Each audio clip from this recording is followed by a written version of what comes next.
Assalamualaikum warahmatullahi wabarakatuh. Salam sejahtera, salam perpaduan, salam perjuangan, salam Melaka berbau, pintar hijau bersih, sagutur wanakkam. Semina faran mani hau ma khaifalikum ana bila syukran marairan faran inturun mendai cara tacahau. Tuan-tuan dan puan, saya Muhammad Anwar Fahmi Haridas bin Abdullah selaku Presiden Pertubuhan Masyarakat Sivil Melaka tampil lestari untuk memberikan pandangan. Kerana kita negara yang mengamalkan demokrasi berparlimen, raja berperlembagaan. Kita bukan negara yang mengamalkan authoritarian regime komunis military. Merujuk pada artikel 5 to 19 freedom of speech at any really choose your own school of thought and wise out. Saya anak negeri Melaka, lahir di Kerubung Melaka. Baik saudara, saya ingin memberi pandangan berkaitan dengan keperluan mengadakan pertimbangan yang mahu diangkat kepada Tuanku Sultan dan Raja-Raja Melayu, khususnya Yang Tengah Agung.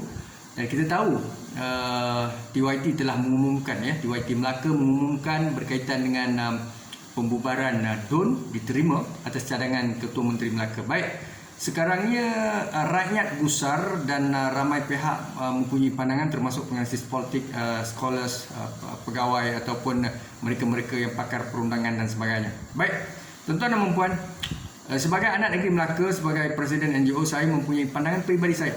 Dan pandangan ini telah saya angkat kepada Yang Tengah Agung, seterusnya kepada pihak stakeholders, SPR, MKN dan pihak-pihak berwajib untuk diberi pertimbangan.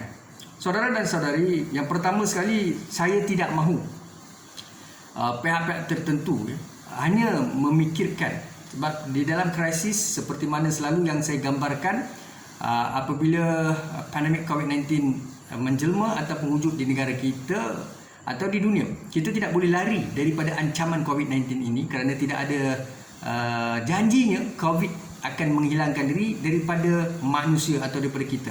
Kita terpaksa belajar hidup dengan COVID, iaitu dari peralihan pandemik kepada endemik. Baik saudara, maka banyak perkara yang rasional, think outside the box, National Blue Ocean Strategy, bagaimana kita menggunakan Internet of Things, bagaimana kita perlu sentiasa bersiap siaga. Saya tidak mahu kita hanya bergantung kepada pengisytiharan darurat, yang mana pakar-pakar perundangan hanya menyampaikan satu pandangan begitu kepada Tuanku Sultan dan Raja-Raja Melayu.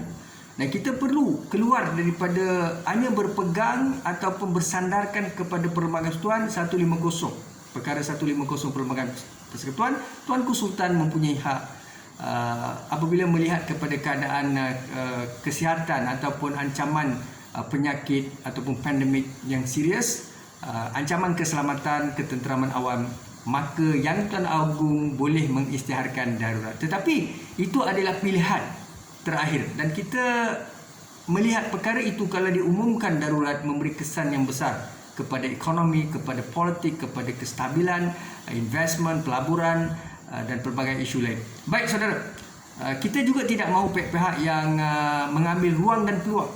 Mereka yang lemah, mereka yang tidak qualified, tidak fit, mereka yang tidak ada karisma, mereka-mereka yang ada skandal, rasuah, ketirisan, salah guna kuasa, orang-orang ini memimpin negeri. Ini kita perlu faham, dan kita tidak boleh memberi nyawa ataupun melindungi mana-mana pihak. Di samping kita mempunyai asas yang kukuh. Baik, hari ini saya telah menyiapkan draft. Tuan-tuan perlu dengar dahulu, jangan terus membuat satu konklusi. Draft ini saya majukan kepada Tuanku Sultan dan SPR, MKN dan pihak-pihak berwajib untuk dipertimbangkan di peringkat federal, state, local government. Baik, yang pertama, draft pertimbangan pilihan raya negeri Melaka. Apa bunyi draft ni? Draft pertimbangan pilihan raya negeri Melaka. Saya hantar kepada Yang Tengah Agung, SPR, pengurusi SPR, KKM dan MKN, pertimbangan PRN Melaka, Pilihan Raya Negeri Melaka, melalui strategi NBOS, National Blue Ocean Strategy. Lama sudah kita tinggalkan NBOS ni. Kita sebenarnya NBOS ni thinking outside the box, critical thinking. Bila kita ada masalah dalam krisis, kita perlu bijak keluar daripada krisis, bukannya kita isytiharkan darurat saja. Baik, saya cadangkan dalam draft ini, penasihat PRN ini, Pilihan Raya Melaka, di bawah kepimpinan Tuanku Sultan dan juga TYT Melaka. Ketua negara adalah yang di Pertuan Agong dan TYT Melaka. Kemudiannya, saya juga mengharapkan yang di Pertuan Agong tidak mengisytiharkan darurat. Itu harapan saya. Ya. Terpulang pada Tuanku Sultan. Dan kita tahu TYT telah terima DUN dibubarkan. Tetapi saya mengharapkan dan banyak juga pihak memberi pandangan dalam diskusi, dalam forum, ya, penganalisis politik. Ya, ada yang menerima, ada yang tidak menerima pengisytiharan darurat. Baik, saya sebut tadi penasihat PRN Melaka adalah yang Pertuan Agong / TYT. Kemudiannya harapan saya yang di Pertuan Agong, saya mohon tuanku tidak mengisytiharkan darurat. Di bawah penasihat itu kita ada pengurusi pilihan raya negeri, PRN Negeri Melaka, iaitu SPR sendiri. SPR menjadi pengurusi SPR Melaka. Kemudian kita ada Jawatan Kuasa Keselamatan dan Pelaksanaan Pilihan Raya Negeri Melaka. Siapa agensi-agensi atau agensi manakah yang berperanan? Yang pertama adalah SPR sendiri, kemudiannya KKM, kemudiannya MKN, PDRM, RELA, Jabatan Penerangan Malaysia kita perlukan, kerana jabatan ini akan menggunakan kenderaan mereka bergerak, sentiasa memberi informasi, sentiasa memberi teguran, sentiasa memantau, beroperasi dengan rancak. Ya, kita boleh minta bantuan-bantuan daripada Johor, daripada Jabatan Penerangan daripada Negeri Sembilan dan Melaka, berada di Melaka secara kawalan SOP yang sangat ketat, dan mereka juga perlu membuat saringan. Baik, seterusnya cadangan. Tuan-tuan dengar baik-baik, cadangan perjalanan pilihan raya negeri Melaka. Apa dia cadangan dia? Yang pertama, bagaimana kita nak menjalankan pilihan raya negeri Melaka secara profesional, secara selamat. Ada 5 cadangan. Yang pertama, pintu masuk darat, laut, apa saja udara. Pintu masuk ke Melaka ditutup untuk hari penamaan calon, perjalanan kempen dan hari pengundian. By hook or by crook. Bukan saja fokus pada SOP, malahan kita tutup pintu masuk ke negeri Melaka. Pelancong, perayu undi, mana-mana presiden parti ataupun rakan-rakan mereka tak boleh masuk Melaka. Dia hanya untuk orang Melaka saja. Sebab kita nak menjaga supaya jangan berlaku seperti Sabah. Sebab di Sabah kita tidak kontrol. Kita tidak ada SOP. Kita tidak menguat kawalan yang ketat. Baik. Cadangan yang kedua, cadangan perjalanan pilihan raya di Melaka. Yang pertama tadi, border semua tutup. Jangan benarkan orang luar masuk. Ya. Hari pengundian, kalau boleh kita jangan keluarkan juga orang Melaka keluar. Ya. Saya rasa orang Melaka keluar ni tak ada masalah. Saya maklumkan balik, orang Melaka keluar tak ada masalah. Yang masuk ni masalah, sebab kita tidak mahu ada isu, ya. Mereka dicangkiti atau membawa penyakit. Baik. Yang kedua, hari pengundian dijalankan selama 5 hari merujuk kepada situasi mencegah penularan COVID-19. Maknanya pilihan raya biasanya mengambil 1 hari. Tapi oleh kerana COVID-19 ni kita buka kepada peti undi, 3 daerah kita boleh jalankan mengikut daerah. Melaka ini untuk makluman tuan-tuan, kita ada Melaka Tengah, kita ada Alor Gajah, kita ada Jasin. Jadi mungkin kita boleh adakan 1 hari, 2 hari satu daerah. Ya, pengundian dibuka 2 hari untuk satu daerah. Mulakan dengan Melaka Tengah, kemudian Alor Gajah, kemudian Jasin. Ya. Jadi dalam situasi ini SPR tidak semestinya menjalankan pilihan raya 1 hari. Saya juga merujuk beberapa pakar perundangan. Saya dengar, ya, maklumat yang saya terima adalah pengundian boleh dijalankan, ya, mengikut kesesuaian dan kawalan yang ketat. Jadi dalam pandemik COVID-19, norma baru kita boleh buat adjustment. Kalau kita buat serentak 1 hari, dia akan menjadi kesesakan. Ya, di situlah kita bimbang dengan COVID. Maka kita buka ikut daerah, kita buat election. Ataupun kalau kita nak buat serentak, tetapi ingatlah 5 hari itu kita maksimumkan. Ya, bagaimana caranya pengundi keluar secara tertib, mengikut SOP, dan hanya pengundi saja dibenarkan hadir ke pusat mengundi. Ketiga, proses penamaan calon berkempen dijalankan secara online, tidak dibenarkan sebarang kempen dan syarahan bersemuka. Kita boleh buat online seperti Amerika, seperti Singapura, mereka menjalankan kempen secara online. Ahli Parlimen Adun ya. Ingat, jangan suka-suka nak berkempen. Polis akan membuat kawal. Ini cadangan saya. Ya, MKN, polis akan membuat kawalan, cadangan saya, yang mana tidak dibenarkan langsung kempen-kempen bersemuka. Kempen yang boleh dijalankan adalah online. Sebab kita mahu adakan pilihan raya dengan SOP yang ketat. Ini cadangan daripada saya. Nombor 4, hanya pengundi dibenarkan keluar mengundi ke pusat pengundian secara bergilir-gilir dan mengikut SOP yang ketat. Okay. Yang kelima, pengundi yang uzur atau pesakit COVID-19 dibenarkan mengundi secara pos maupun melalui pusat kuarantin COVID-19. Baik negara seperti Australia, New Zealand, ya, Amerika, Singapura, mereka pun menjalankan dasar yang sama, sistem yang sama. Ya, siapa-siapa yang pesakit COVID, stage 1, stage 2 dan sebagainya, mereka boleh mengundi di pusat pengundi. Ya, jadi peti undi ataupun keputusan undi itu akan dibawa oleh pihak-pihak jentera-jentera pilihan raya ataupun ejen-ejen SPR dan sebagainya, dikawal ketat oleh Polis Diraja Malaysia. Baik,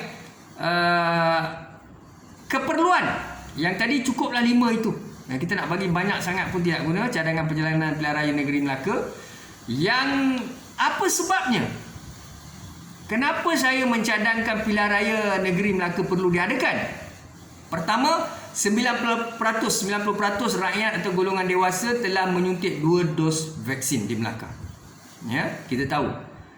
Dan kita harapkan insya-Allah seperti biasa, kalau tak ada pilihan raya pun rakyat keluar juga, bergerak bebas. Rentas negeri dah dibuka. Cuma pilihan raya saja tak ada, pergerakan bebas. Hari tu Langkawi pusat pelancongan dibuka, ramai berpusu-pusu, boleh pula ke situ. Lepas tu penyakit, adakah COVID menyerang habis-habisan di Langkawi? Tidak. Nampak tu, walaupun mereka rapat. Jadi bagi saya, 90% rakyat atau golongan dewasa Melaka telah mendapat 2 dos vaksin. Itu antara sebabnya saya kata perlu diadakan pilihan raya di Melaka. Yang kedua, situasi negara telah beralih kepada endemik, bukan lagi pandemik. Okey, saya sebut dah banyak kali, endemik. So kenapa kita nak takut, dimomok-momokkan, ditakut-takutkan, kenapa? Yang ketiga, kerajaan negeri tidak memiliki majoriti dan hanya mentadbir di atas status kerajaan sementara caretaker atau bersifat lemah. Ini betul. Saya nak maklumkan. Tak kira lah perikatan ke pakatan, tapi sekarang ni adalah di bawah Datuk Seri Sulaiman Mat Ali. Kita tahu kerajaan negeri ini sudah hilang majoriti. Dia ada 13 saja, pakatan ada 15. Bukan saya pro pada pakatan, tapi saya seorang yang ada integriti. Cakap benar walaupun pahit. Saya tidak mahu mengampu dan saya tak ada kepentingan kepada BN atau pakatan. Baik, seterusnya kerajaan negeri hilang kredibiliti dan terpalit dengan skandal dan isu ketirisan yang didedahkan oleh Yang Berhormat Insinyur Datuk Seri Insinyur Idris Harun dan 3 adun yang menarik sokongan terhadap kepimpinan Datuk Seri Sulaiman Mat Ali. Baik saudara, ini bukan saya cakap. Kita tahu di Malaysia semua pihak maklum. Ya, temu buat Ashraf Awani dan bagaimana mantan Ketua Menteri Melaka Yang Berhormat Datuk Seri Insinyur Idris Harun mendedahkan penyelewengan, skandal, salah guna kuasa, projek-projek diberikan untuk orang Melayu saja, permohonan India, China ini ditolak mentah-mentah tanpa dirujuk. Ini kenyataan yang dikeluarkan oleh YB Idris Harun, bukan saya. Saya ulang suara saja. Jangan kata saya kata al-fitnatul asyar min akhad. Itulah yang kita dedah dan kita maklum, ya. Dan banyak pihak termasuk penganalisis politik, termasuk pelbagai peguam, ya, berbicara dalam live Facebook, mereka cerita perkara yang sama. Mereka petik daripada YB Idris Harun yang dedahkan perkara ini. Baik. Kemudiannya, pengundi mahukan kerajaan yang lebih stabil serta tidak memimpin negeri untuk menjaga satu kaum dan bangsa. Merujuk pendedahan kelulusan tanah ditolak bulat-bulat oleh pemimpin kerajaan negeri berdasarkan kaum. Sumber maklumat Yang Berhormat Datuk Seri Idris Harun melalui temu bual Ashraf Awani, isu ketirisan dan salah guna kuasa berkaitan skandal penambakan laut dan juga royalti pasir di Melaka. Ya, isu ini dikatakan projek-projek diberikan kepada kroni, kemudiannya isu berkaitan dengan royalti pasir dan keuntungan dikaut, ya, oleh mereka-mereka yang tidak bertanggungjawab. Baik, ini semua didedahkan oleh YB Idris Harun, ya, mantan Ketua Menteri Melaka. Kerajaan negeri perlukan mandat baru dan kepimpinan baru untuk menarik pelabur, mengembalikan kestabilan ekonomi serta menjalankan dasar serta perancangan pembangunan yang mampan. Baik saudara, saya mau sebut begini.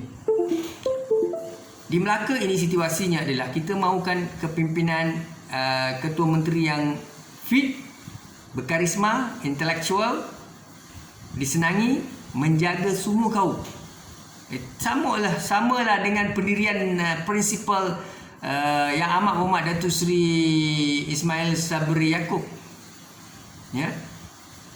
Perdana Menteri keluarga Malaysia. Kita tidak mahu Perdana Menteri keluarga Cina, keluarga Melayu, keluarga India. Tak mahu begitu.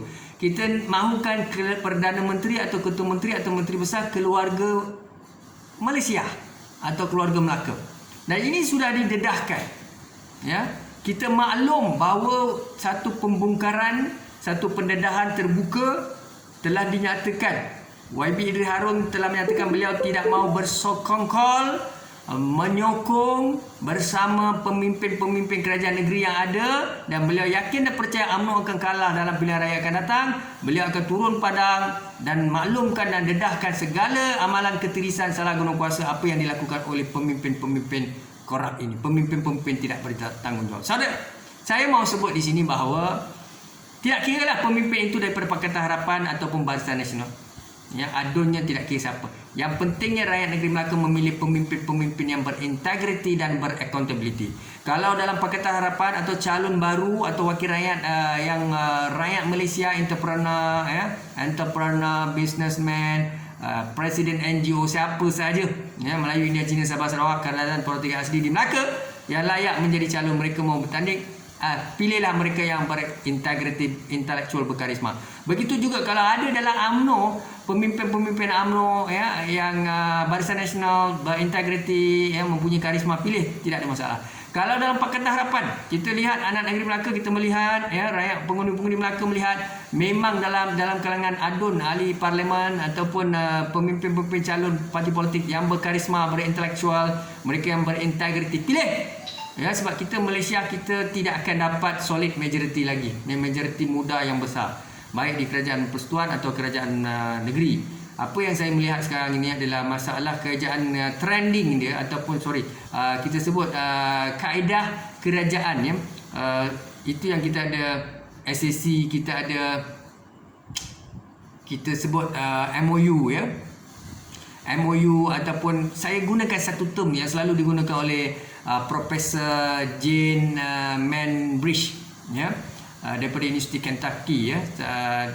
Beliau adalah pakar dalam bidang kepimpinan politik dan nilai demokrasi. Beliau mengajar hampir 40 tahun, ya, pengalaman dalam bidang. Beliau sebut satu kajian, ya, pendekatan berkaitan dengan negotiation, ya, in politik, negotiation in politik, ataupun disebut negotiation agreement, ya, negotiation agreement in politik. Maksud dia sekarang ini sudah menjadi satu trend, satu pendekatan. Negara barat telah amalkan lama, Malaysia baru terkekial mahu mengamalkan, so kita doronglah, kita support, ya, di mana kerajaan Barisan Nasional atau Pakatan, mereka tidak akan dapat majoriti yang solid atau majoriti yang kuat seperti Barisan Nasional dulu. So BN atau Pakatan, mereka hanya dapat 115 kerusi, 116, ya, nanti kerusinya rapuh di parlimen. Jadi ini masalah. Perkara yang sama akan berlaku dalam pilihan raya yang ke-15.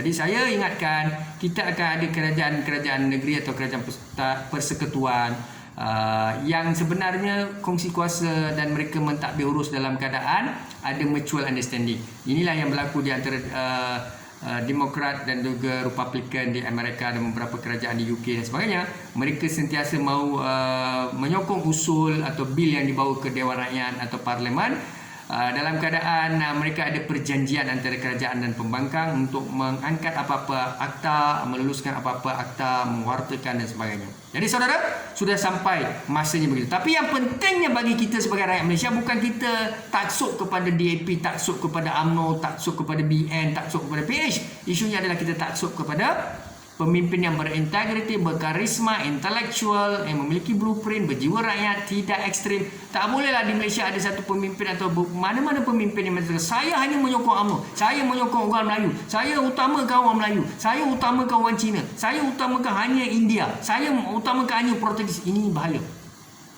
So kalau kita ada sistem macam itu, macam mana kita nak jadi pemimpin? Pemimpin yang baik adalah memperjuangkan semua bangsa dan kaum. Tuanku Sultan adalah contoh kita. TYT contoh kita. Ya. Ketua negara-ketua negeri contoh. Contoh akhlak yang baik adalah seperti Nabi SAW. Melalui perlembagaan Madinah, kerajaan Madinah, perjanjian Aqabah 1, Aqabah 2, memberi hak kepada golongan Muhajirin, Ansar, Yahudi, ya, musyrikin. Nabi pemimpin contoh. Kalau kita jadi wakil rakyat adun, kita dah taksub dengan bangsa. Satu bangsa seperti saya nak sokong India saja, saya nak sokong Melayu, UMNO saja, saya nak perjuangkan Cina saja. Salah tu. Kita tak mau pemimpin macam itu. Ya. Jadi itu saja pandangan saya. Saya harapkan perkara ini akan sampai kepada Tuanku Sultan dan kita harapkan SPR membuat keputusan yang baik untuk Melaka. Jangan fokus darurat saja. Kita ada banyak pilihan lain. Kita boleh buat, kita yakin dan percaya. Ikut SOP yang ketat. Semua pihak bertanggungjawab. Bidat, syukran dan terima kasih. Assalamualaikum warahmatullahi wabarakatuh.